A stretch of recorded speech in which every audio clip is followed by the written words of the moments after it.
I can't. Yeah. Okay. Hello, viewers. This is Valley and Farah from the Okra Oracles. Today we have a pretty nice subject for you. Of course, it's about Bigfoot. The Okra Oracles is a little bit esoteric, a little bit paranormal, usually a lot of food. Something there's a recipe or something involved. And Farrah's going to start a story off today. Farrah also has a themed boo boo.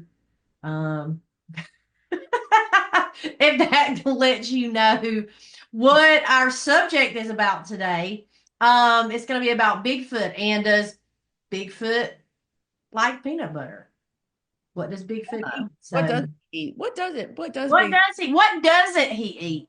What doesn't he eat? Yeah. That's So we are going to kind of delve into a story or two. We have a story from WCNC at the end. I want to introduce you to Miss Vicky, but before we get to that, don't let me get ahead of myself. Farah is going to. Farah has a little background in North Georgia, so we're going to let her start off with her part of the story. So take it away, Farah. okay. I sure will. So what? We're both Georgia girls, so that's just a given right there. And what we do know about Georgia is in North Georgia, like at the base of the Appalachian Mountains, we've got mountains in North Georgia. And I grew up in Cartersville, Georgia in the summers. Now, I never, ever, ever, ever knew this. But as we started going down this rabbit hole to see if we could figure out what does Bigfoot eat, it turns out, when um, back when, long before my daughter even existed, when I was dating her dad, uh, before we even got together, he was real big into BFRO, which is the Bigfoot Research Organization, started by Matt Moneymaker. In 1995, he had a money making idea. Great Yeah, name. he sure did. That's a good name. So Matt Moneymaker did the BFRO, and basically it's like an investigative site where if you have found or think you have seen or have pictures of or an experience about Bigfoot, you can let the BFRO know, and they just database it on their website, all the counties and everything. So we happened, when I was dating my daughter's dad, the first time was going to meet my family in Cartersville, he said, "Well, we've got to go to Red Top Mountain." And I said, "Well, why?" And he said, "Because BFRO said there's sightings there." So we did our digging and our research, and there have been. BFRO's got 4 sightings in Bartow County, right there in Red Top Mountain. Well, that of course leads us to, well, over a little bit further north, we've Yeah. got in White County, we've got 11 sightings. And I thought, well, that's a lot of sightings. We had Yeah. at Red Top, there was one good story because I love a good, we all know there's hoaxes about Bigfoot and whether you believe or not, some people have some compelling stories to tell. And one And was, you did have like a two story I specific think, well, there one or was definitely two. the one that was at Red Top, which I think is I want to say it's exit 285 off of Uh-huh. 75 in Georgia. I'm Okay. not sure. We can fact check me, but there was a trucker driving north Uh-huh. 75 and, late night, 2 in the morning. And uh, honestly, I think the story on the BFRO is he was reluctant to tell the story, so his wife did, and then Okay. they interviewed him. But he saw it in the median of the highway, described what he thought was about 8.5 feet tall, Oh wow. hairy, Bigfoot. Bigfoot, they call it bipedal. He's up on Yeah. 2 feet, can't be an ape, can't be a gorilla, but it's a Bigfoot in the median. And he looked closer and he was able to describe the height of it by like the base of his truck, because he was Yeah. just Okay. Yeah. going down the road. And There was a reference there somewhere. Yeah. yeah, somewhere he had to be able to figure out how tall this thing was. And as he got to looking, it just disappeared. It just disappeared. They're so elusive. So that happened, Yes, of they course. are. And of course, if you start looking around in North Georgia, there's some fun, museums and whatnot. Yeah. But There's the Booth Western Art Museum actually is in yeah, Nashville. It's mostly an art museum, but they do kind of focus on folklore in the area, and they do touch which part of that folklore in North Georgia near Red Top Mountain is Bigfoot. So there is a museum there that kind of touches on that. And there's also another museum close to there called the Sasquatch Museum. And I think you were going to touch on a couple of counties over where there's been even more sightings than Red Top Mountain. Yeah, that was it. I think that expedition museum, the Sasquatch Museum, is Yeah. right here in one county and then right over next to it, I believe. Or was it LJ? Yeah, it's between Ella J and Blue Ridge, right inside the county Bartow They County. had a lot of sightings, 11 sightings over in that area. Of course, Uh, a lot of those are just one paranormal investigator investigating a cemetery, an old cemetery looking for ghosts and actually hears a howling and records it and believes that it's a Bigfoot. So you've got lots of stories like that over there. But then that, of course, you know, that area, North Georgia does touch right up against like the bottom of North Carolina going into the Appalachian. Appalachians. That's right. And of course, I mean, the deeper you get into those woods, the chances are higher you're going to go see one of these Bigfoots. Yeah, But there might be a sighting. there might be a sighting or at least a sounding because everybody's heard one yelling when they're Yeah. camping or doing the Appalachian Trail or whatnot. But yeah. So Mhm. then you get on up into Shelby, North Carolina. Yeah, and I was gonna say, we have a mutual friend whose partner, he and his friends camp up in Western North Carolina once or twice a year, and one of their things is to leave out items for Sasquatch. It's I can't remember I think it's Harmon Den exit off of 40 goes up to Max Patch. Max Patch is really busy. It's kind of touristy. All right, everybody don't necessarily go up there. It's really beautiful. But on the way up Take there, turns. yeah, yeah, yeah. There's a Take lot of turns, everybody's everybody. going, take Take turns going turns. up there. Max Patch is beautiful. I think they've actually kind of deterred how many people can go at certain times of the year. But anyway, so there's a property that their friend owns, and they do like a little uh um trip. It's like a camping trip, and and I've been there. I've been there one night. We went out to visit and drink a couple beers, and they have this big tree stump, this big large tree stump, and they put items out for the Sasquatch. And then they camp out and hopefully they hear something. I don't know, like a crackling of a limb or some sort of sounds or whatever. And she did mention, when we asked her what does Bigfoot eat, she said peanut butter.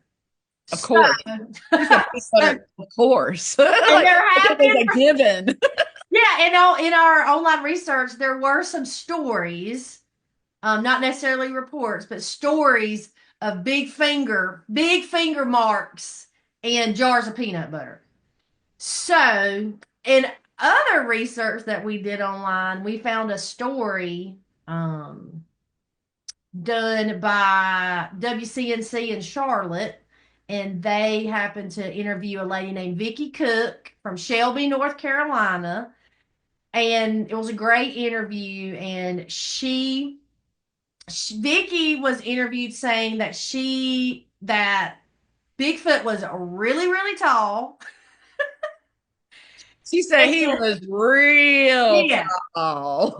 she Like, even got her measure. Yeah, she even got her measuring tape out, measured some footprints, took casts of about 8 footprints. Some of these footprints were 16 inches long. Some of them were a little shorter. She even said there could have been a juvenile out there involved. mhm. She left out sweets and apples and bananas. One of those sweets was peanut brittle. She did say that the Bigfoot, multiple times, the Bigfoot preferred the sweets, not the apples and bananas. Um, Also doing some of this research, maybe Bigfoot does enjoy other things besides like crude proteins and foraging for berries. Maybe Bigfoot does love peanut brittle. So we kind of came up with a little peanut brittle recipe that we're gonna post on our Substack Fair actually came up with the recipe. Some of the ingredients include, well, growing up, my grandma made peanut brittle with cane syrup. And a lot of peanut brittle is made with corn syrup. And so we started talking about GMO this versus cane syrup that. And we found a recipe that's made with cane syrup, which actually cane syrup has a more earthy kind of flavor. Like I grew up eating cane syrup and white bread for breakfast sometimes before going to school. But we found a peanut brittle recipe that includes some cane syrup, of course, peanut butter and some smoked sea salt. So we will post that on our Substack. So if you guys are interested in making some peanut brittle, I grew up eating peanut brittle. Bear, did you grow up eating peanut brittle? Yeah, of You course. But of course, did? all the peanut brittle I had was Karo, corn Oh syrup, yeah, Cairo. pancakes. And I mean, that's just what sugar and corn syrup. That's just how it's done. And of course, being Georgia girls, I mean, peanuts, the cash crop down there. I mean, it is Yeah, peanut central. So that's it completely. It would stand to reason if if Bigfoot. I mean, he's got long strides. He can what might take us hours to drive. He could probably walk in a few days. It'd be fine. yeah, He's yeah. hanging around Red Top and he's over in Shelby. I'm like, but He's peanut brittle from well, Vicky said, Georgia is like, and I yeah, think he would like a more smoky, like a smoky salt topped peanut earthy. brittle, Mhm. earthy with the cane syrup, like the kind from Louisiana. Like just like give it little more color, like a darker color, Yeah, earthy, a little more earthy. Yeah, foragey. So I foragey. would say, yeah, I would say that Miss Vicky Cook had a good take on, and she had a lot of evidence. She had some castings of the feet, and there was multiple sightings. She had more than one sighting, but the interview was great. So we'll also post a link in our Substack in case you guys want to see the video because the video is a hoot. It is hysterical. And Miss Vicky Cook is adamant about her story, and she was very confident in her interview.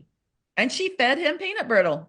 Yeah. Hey, there's a researcher out there who's been saying for years, his name is, what is his name? Jeff Meldrum. He's a professor of anatomy and uh what is it? Physiology, I believe in Idaho. Anyway, Yeah, I he think he said Idaho. he was saying that there's evidence that he believes that Bigfoot is actually female. And with Oh, Vicky wow. having those smaller footprints, wouldn't it stand to reason that, maybe She had her baby with her. she had her baby with her. She had her kid with her and she's out teaching them how to forage for, peanut brittle and wheats. Vicky Cook's peanut brittle. That's right, because No crude. No, yeah, just a little treat. You don't have to eat crude protein all the time. and then you could put we thought it through. We were thinking, well, what else would Bigfoot put if Bigfoot could actually make the peanut brittle? What would go in there? Like what would Bigfoot like? If Bigfoot was foraging for treats in the woods in the forest, well, why not put some dried berries, some wild I was going to say dried berries. blueberries, I was dried going to say dried berries, other nuts. other nuts. That's right. You can do Mhm. lots of variations on it, but Yeah. we went with the healthier version. I mean, it's still sugar, but sugar's delicious. I mean, if Sugar's Bigfoot delicious. likes it, I mean, Bigfoot's been Well, if you're walking and you're hiking, you want some sugar in your backpack carbs. That's on right. you. Yeah, Hey, to keep you going.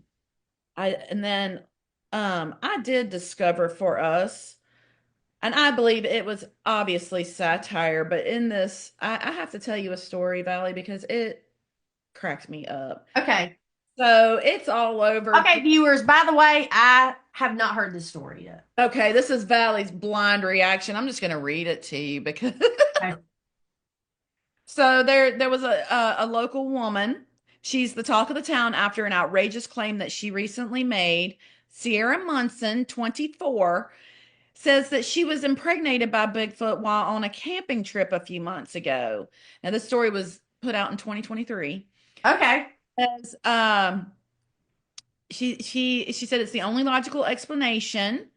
Munson is a longtime employee at the Dairy Queen, and she said, my husband is sterile, so we thought we couldn't have kids. Now I'm pregnant, and the only way this could happen is if Sasquatch is the daddy. Sierra's husband, 53, is fully supporting his wife, even though her story sounds a bit far-fetched.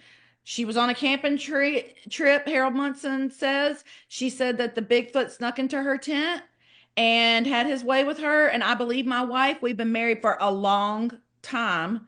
And she's never married. She's never lied to me. She's And 24. She's she, 24. and they've been married a long time. How long has he been married to this woman? So, experts in the scientific community have been quick to voice their skepticism. Dr. Albert Furman, a renowned geneticist at the prestigious Mayfield Community College, remarked, from a biological standpoint, the likelihood of interspecies breeding is virtually non existent. Okay. Bigfoot sightings remain an intriguing mystery. We must rely on factual evidence, not personal anecdotes. And this Me, was, and where did you find the story? there's more. I found it on the Daily Mail, but I mean, it's all over. You just like Google woman gets pregnant. I mean, I stumbled on it looking for other evidence, real evidence, but this Some story. reports, stories and reports. So Harold says that he looks forward to confronting Bigfoot one day to give him a piece of his mind. I've got some strong words for that Sasquatch, warns Harold, and he won't like hearing what I have to say, that's for sure. And then it said this is a developing story. Yeah, So F around and find out, Sasquatch. I don't know if she's had the baby yet. Uh-huh. You said 2020. Is this a 2023. I feel like if something like that was born, it would be somewhere else besides the Daily Mail and Facebook. These are our reference sources. So For if that. there's any updates we can find, viewers, please send We us would an love to hear email. Please send us an email, or we will update our Substack or our whatever our socials to make sure that you guys know. You'll be the first to find out. You'll be the first to know. So peanut brittle, Sasquatch, North Georgia, Western North Carolina. We will post this peanut brittle recipe. We have not tested this recipe yet.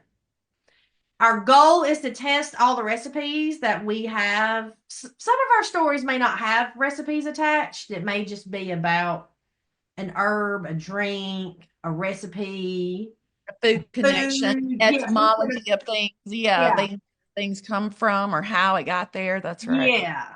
An historical lesson about something, but if it's possible and it's a recipe, we're definitely going to and let us know if you make it and it's a 1 star and not a 5 star recipe. Let us know. So this is Okra Oracles, and this is the end of our little story time. This is season 1, episode 2. The first episode was kind of our little practice, kind of Our pilot. our little pilot, and this one is but this is technically episode 2. So stick around, and hopefully we'll have episode 3 coming out for y'all pretty soon. And Love to give you a teaser, but we haven't even teased ourselves with it we yet. haven't teased it yet. No. Haven't teased my hair. Haven't teased the next episode. So we'll keep y'all posted on the socials. All right. See you next time here at the Okra See you Oracles. next Love time. y'all.